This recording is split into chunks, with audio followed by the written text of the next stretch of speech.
Hi hello welcome back to Shubhas vlogs. ಬನ್ನಿ ಇವತ್ತು ಮಕ್ಕಳಿಗೆ ಇಷ್ಟವಾದಂಥ ಚಾಕ್ಲೇಟ್ಸ್ ಮನೇಲೇ ಹೇಗೆ ಮಾಡೋದು ಅಂತ ನೋಡೋಣ.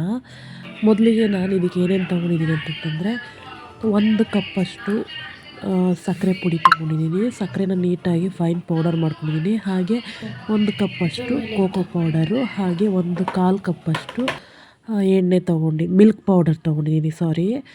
ಇದನ್ನೆಲ್ಲನೂ ಫಸ್ಟು ನಾವು ಒಂದು ಜರಡಿನಲ್ಲಿ ಹಾಕ್ಕೊಂಡು ನೀಟಾಗಿ ಜರಡಿ ಮಾಡ್ಕೊಬೇಕು. ಯಾಕೆ ಅಂದರೆ ಕೆಲವು ಸಾರಿ ಗಂಟುಗಳಿರುತ್ತಲ್ವ, ಅದನ್ನೆಲ್ಲನೂ ಹಾಕ್ಕೊಂಡ್ರೆ ನೀಟಾಗಿ ಬರೋದಿಲ್ಲ. ಹಾಗಾಗಿ ಸಕ್ಕರೆ, ಮಿಲ್ಕ್ ಪೌಡರು, ಕೋಕೋ ಪೌಡರು, ಸಕ್ಕರೆ 1 ಕಪ್ಪು, ಕೋಕೋ ಪೌಡರು 2-3, ಹಾಗೆ ಮಿಲ್ಕ್ ಪೌಡರು 1/4 ಕಪ್ಪು ತೊಗೊತಾ ಇದ್ದೀನಿ.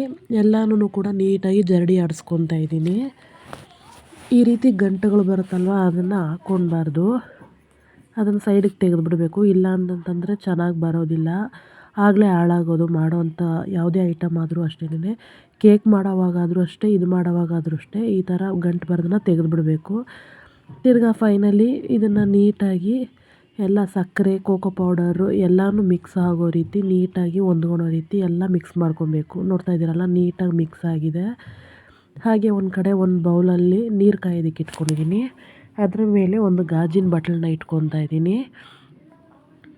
ಹಾಗೆ 2.3 ಕಪ್ ಮೆಜರ್ಮೆಂಟ್ನಲ್ಲಿ ಎಣ್ಣೆನ ತೊಗೊತಾ ಇದ್ದೀನಿ. ಕೊಬ್ಬರಿ ಎಣ್ಣೆ ತೊಗೊತಾ ಇದ್ದೀನಿ. ಕೊಬ್ಬರಿ ಎಣ್ಣೆನೇ ಬಳಸ್ಕೊಳ್ಬೇಕು. ಹಾಗಾಗಿ ಎಣ್ಣೆ ಸ್ವಲ್ಪ ಉಗುರು ಬೆಚ್ಚಗಾದ ನಂತರ ನಾವು ಮಿಕ್ಸ್ ಮಾಡ್ಕೊಂಡಿದ್ವಲ್ಲ, ಆ ಮಿಕ್ಸ್ಚರ್ನ ಎಣ್ಣೆಗೆ ಸೇರಿಸ್ಕೊಳ್ಬೇಕು. ನೀವು ಬೇಕಿದ್ರೆ ಸ್ಟೀಲ್ ಬೌಲ್ನ ಕೂಡ ಇಟ್ಕೊಂಡು ಮಾಡ್ಕೊಬೋದು. ನಾನು ತೋರ್ಸೋದಕ್ಕೆ ಚೆನ್ನಾಗಿರುತ್ತೆ ಅಂತಂದ್ಬಿಟ್ಟು ಗಾಜಿನ ಬೌಲ್ನ ಯೂಸ್ ಮಾಡ್ತಾಯಿದ್ದೀನಿ. ನೀಟಾಗಿ ಮಿಕ್ಸ್ ಮಾಡ್ಕೊಳ್ಬೇಕು. ಮಿಕ್ಸ್ ಮಾಡ್ಕೊಳ್ಳೋ ಟೈಮ್ನಲ್ಲಿ ಸ್ವಲ್ಪ ನೋಡಿ ನನಗೆ ಗಟ್ಟಿ ಅನ್ನಿಸ್ತು, ಆಗ ಸ್ವಲ್ಪ ಮತ್ತೆ ಕೊಬ್ಬರಿ ಎಣ್ಣೆನ ಸೇರಿಸ್ಕೊಳ್ಬೇಕು.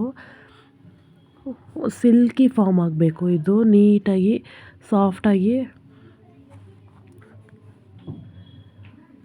ಕ್ರೀಮ್ ರೀತಿ ಪ್ರಿಪೇರ್ ಆಗುತ್ತೆ. ಕೆಳಗಡೆ ಸ್ಟವ್ ಉರಿತಾನೆ ಇದೆ.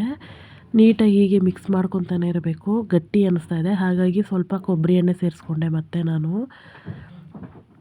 ಹಾಗೆ ಇದಕ್ಕೆ ನಾನು ಸ್ವಲ್ಪ ಡ್ರೈ ಫ್ರೂಟ್ಸ್ನ ಕೂಡ ಆ್ಯಡ್ ಮಾಡ್ಕೊಳ್ಳೋಣ, ಚೆನ್ನಾಗಿರುತ್ತೆ ಅಂತಂತಂದ್ಬಿಟ್ಟು ಡ್ರೈ ಫ್ರೂಟ್ಸ್ನ ಕೂಡ ಕಟ್ ಮಾಡ್ಕೊತಾ ಇದ್ದೀನಿ. ಒಂದು ಕಡೆ ನೋಡ್ತಾ ಇದ್ದೀರಲ್ಲ, ಈ ರೀತಿ ಸಿಲ್ಕಿ ಫಾರ್ಮ್ ಆಗಬೇಕು. ಏನು ಶೈನಿಂಗ್ ಕಾಣಿಸ್ತಾ ಇದೆ ನೋಡಿ.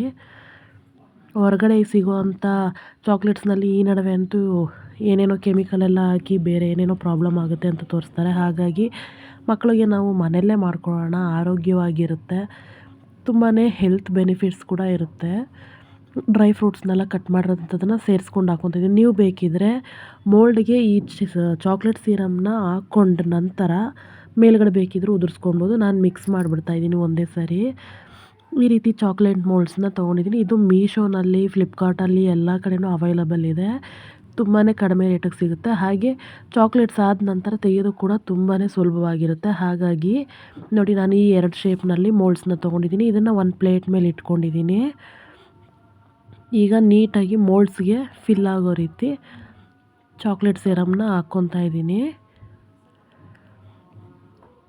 ಒಂದು ಸ್ಪೂನ್ ಸಹಾಯದಲ್ಲಿ ಹಾಕ್ಕೊಳ್ಳಿ. ಹಾಗೆ ಇಲ್ಲಾಂದರೆ ಎಲ್ಲ ನೋಡಿ ಸ್ವಲ್ಪ ಚೆಲ್ದಂಗೆ ಆಗುತ್ತೆ. ನಾನು ಹಾಗಾಗಿ ಸ್ವಲ್ಪ ಸ್ಪೂನ್ ಎತ್ಕೊಂಡೆ, ಸ್ಪೂನಲ್ಲಿ ಹಾಕ್ಕೊತಾ ಇದ್ದೀನಿ. ಇದೇ ರೀತಿ ಎಲ್ಲ ಮೋಲ್ಡ್ಗೂ ನೀಟಾಗಿ ಹಾಕ್ಕೊಳ್ಬೇಕು.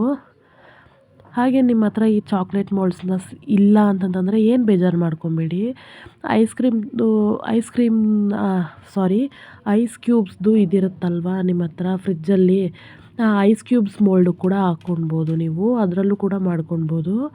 ನಾನು ಇರೋದು ಇದರಲ್ಲಿ ತೋರಿಸ್ತಾ ಇದ್ದೀನಿ. ಹಾಗೆ ಇದಾದ ನಂತರ ಐಸ್ ಕ್ಯೂಬ್ಸ್ ಮೋಲ್ಡ್ನಲ್ಲೂ ಕೂಡ ಹಾಕಿ ತೋರಿಸ್ತೀನಿ. ಅದು ಕೂಡ ಆರಾಮಾಗಿ ತೆಕ್ಕೊಳ್ಬೋದು.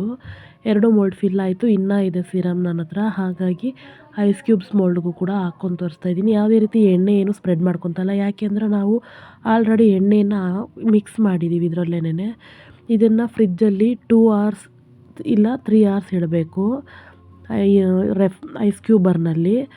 ನೋಡ್ತಾ ಇದ್ದೀರಲ್ಲ ಎಷ್ಟು ನೀಟಾಗಿದೆ. ತೆಗೆಯೋದು ಕೂಡ ತುಂಬಾ ಸುಲಭವಾಗಿದೆ. ನೋಡಿ, ಚಾಕ್ಲೇಟ್ ಹೊರಗಡೆ ಸಿಗೋ ಚಾಕ್ಲೇಟ್ ಥರನೇ ಇದೆ ಅಲ್ವಾ. ಮಕ್ಳಿಗೂ ಕೂಡ ಇಷ್ಟ ಆಗುತ್ತೆ. ನಾವು ಮಾಡ್ಕೊಡೋದ್ರಿಂದ ನಮಗೂ ಒಂಥರ ಖುಷಿ ಸಿಗುತ್ತೆ. ಹೊರಗಡೆ ಇತ್ತೀಚಿನ ಚಾಕ್ಲೇಟ್ಸಲ್ಲಿ ಹುಳ ಅದು ಇದು ಅಂತ ಏನೇನೋ ಹೇಳ್ತಾರೆ. ಪ್ರತಿಯೊಂದು ತಿಂಡಿನಲ್ಲೂ ಏನೇನೋ ಕೆಮಿಕಲ್ ಮಿಕ್ಸ್ ಆಗಿರುತ್ತೆ. ಹಾಗಾಗಿ ನಾವು ಮನೆಯಲ್ಲೇ ಮಾಡ್ಕೊಳ್ಳೋಣ. ಮಕ್ಳಿಗೂ ಕೂಡ ಇಷ್ಟ ಆಗುತ್ತೆ. ನೋಡಿ ಈ ಚಾಕ್ಲೇಟ್ ಕೂಡ ಎಷ್ಟು ಚೆನ್ನಾಗಿ ಬಂದಿದೆ ಶೇಪು, ರೋಸ್ ಶೇಪು. ನೋಡಿದ್ರಲ್ಲ, ಮಕ್ಕಳಿಗೆ ಮನೆಯಲ್ಲೇ ಮಾಡಿಕೊಡಿ ಆದಷ್ಟುನು, ಹೊರಗಡೆಯಿಂದ ತಂದ್ಕೊಡೋದಕ್ಕೆ ಹೋಗಬೇಡಿ. ಈ ಕೋಕೋ ಪೌಡ್ರೆಲ್ಲನೂ ಏನು ಜಾಸ್ತಿ ಆಗೋದಿಲ್ಲ. ಒನ್ ಟೈಮ್ ತಂದಿಟ್ಕೊಂಡ್ರೆ ಆರಾಮ್ಸೆ ನೀವು ನಾನು ತೋರಿಸಿರೋ ಮೆಜರ್ಮೆಂಟ್ನಲ್ಲಾದರೆ 5 ಟೈಮ್ಸ್ ಮಾಡ್ಕೊಳ್ಬೋದು. ನೋಡಿ ಇದು ಐಸ್ ಕ್ಯೂಬರ್ನಲ್ಲಿಟ್ಟಿದ್ದು. ಇದು ಕೂಡ ಶೇಪ್ ತುಂಬಾ ಚೆನ್ನಾಗಿ ಬಂದಿದೆ. ಫೈನಲ್ಲಾಗಿ ಚಾಕ್ಲೇಟ್ಸ್ ಅಂತೂ ರೆಡಿ ಆಯಿತು. ಮಕ್ಳಿಗಂತೂ ತುಂಬಾ ಇಷ್ಟ ಆಗುತ್ತೆ ಫ್ರೆಂಡ್ಸ್. ಇದು ನಾನು ಜಾಸ್ತಿ ಕೋಕೋ ಪೌಡ್ರ್ ಯೂಸ್ ಮಾಡ್ಕೊಂಡಿರೋದ್ರಿಂದ ಡಾರ್ಕ್ ಚಾಕ್ಲೇಟ್ ಥರ ಇದೆ. ನೀವು ಸ್ವಲ್ಪ ಇಷ್ಟು ಡಾರ್ಕ್ ಬೇಡ ಅಂತಂತಂದರೆ ಕೋಕೋ ಪೌಡರ್ನ ಕಮ್ಮಿ ಮಾಡಿಕೊಂಡು ಮಿಲ್ಕ್ ಪೌಡರ್ನ ಇನ್ನು ಸ್ವಲ್ಪ ಜಾಸ್ತಿ ಮಾಡ್ಕೊಳ್ಬೋದು. ಹಾಗೆ ನಾನು ಮಕ್ಳಿಗೆ ಕೂಡ ಕೊಡ್ತಾಯಿದ್ದೀನಿ. ಮಕ್ಕಳು ಏನು ಹೇಳ್ತಾರೆ ನೋಡೋಣ ಬನ್ನಿ. ಸರ್ಪ್ರೈಸ್ ಆಗೋದ್ರು ಪಾಪ ಮಕ್ಕಳು, ತುಂಬಾ ಇಷ್ಟಪಟ್ಟರು.